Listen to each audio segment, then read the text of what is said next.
Heidi ho, Code Bros. It's Ed from my Bring Back, and today we're going to continue our adventures in using Python from the command line.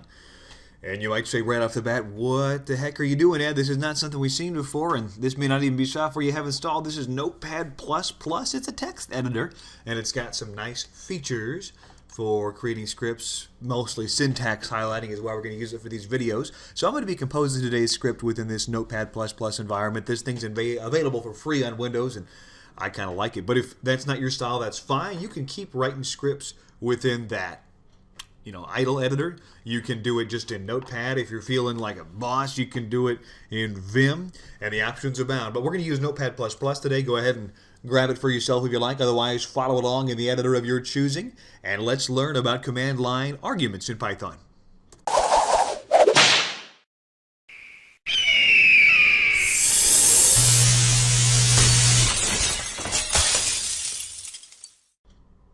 Alright, so when I say command line arguments, what I'm talking about are the things that we would pass to Python when we run it from the command line. So the argument we passed Python in this example from the last episode was just that shelltest.py.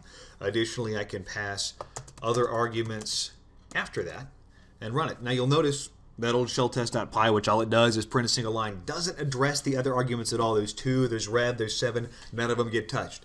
And to touch those arguments, we need to import a module. That module is called sys. So I'm going to start my script with that phrase right there, import sys. And the thing that you need from sys is called argv, and that will show us the arguments. So we will go ahead and just to begin with, print the arguments. We'll say print sys dot argv. And some of you are saying, Ed, I have a longer memory than you anticipated. You told me there would be syntax highlighting within this editor. Everything is just white. I feel lied to. I say, well, hold on a second. Once we save the file here, and let's go ahead and just go put it in our documents folder loose, and we're going to give it the name args dot. Well, let's not give it any extension by ourselves. Let's go ahead and select an extension from the big old drop-down list here. Make it a Python file, so args.py. We'll save it in there, and look, highlighting occurs. So our keywords have become a sort of golden hue. Let's go ahead and run this thing. So I'm going to change directories within my shell using this cd command to the documents folder, and I'm going to run Python on args.py, and I'm just going to pass it some arbitrary arguments. And so what it did is it printed them out, and if you are watching close and you remember from previous videos, that's list notation. Looks like we've got this listed, well, listed in a list here, and it's given us 4 things in response. So let's pay some attention. We tacked 3 things on, but the 0 item in this list, the first position here, is args.py, and so it's showing us that we called from the folder we're calling it in that file, and then the other 3 arguments. So the length of that should be 4, and if we want to use one at a time, we'll need to separate them out. One particularly sort of sensible way to handle this is to assign those arguments to a list of their own. So we'll say arglist equals sys.argv, and then you can engage them individually. So we can say print arglist 0, or you could do something with a loop. So you can do for I in arglist, and we got to keep our capitalization consistent. Print I.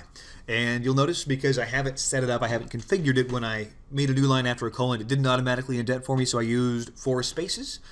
And always use spaces instead of tabs in Python to save yourself a headache. But let's save this thing, and let's run that same command we ran previously again. Okay, so we printed item 0 like we told it to, and then we went through and printed each item in the list. So args again because we started the list, 1, red, and foo. Pretty simple material there, but worth knowing. You'll note also that instead of printing as a list, because we addressed them individually, they printed out as strings. And they're always going to be strings when we take them from the command line like this. So let's just take arglist 0 plus 3 up here, and, well, 0 is not going to work. Let's always just choose 1 because we know that 0 is going to be the name of the script we called. So arglist 1 plus 3, and it'll only accept, or rather only engage, one argument that we pass it. So let's run that again, and we'll just put 1 as the argument we put in.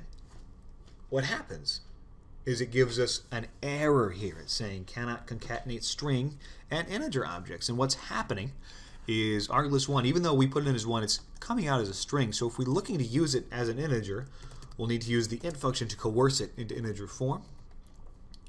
So let's do that, save it, return to our shell, and run it again. Prints out 4. Let's say we want to know what 77 plus 3 is. Why, it's 80. So nothing too terribly wild or complicated there, but that's the way that you accept input from the command line. You can store it in variables, you can iterate through it as a list, you can do all sorts of other stuff with it, and that is a very basic peek at how to get started. So again, this is Ed for my Bring Back. I appreciate your sense of adventure as we forge ahead into new subjects with Python. Keep coming back. I'll keep providing you new material, try and keep it interesting. Go ahead and subscribe and share this with folks, and we look forward to producing new material for you on a regular basis.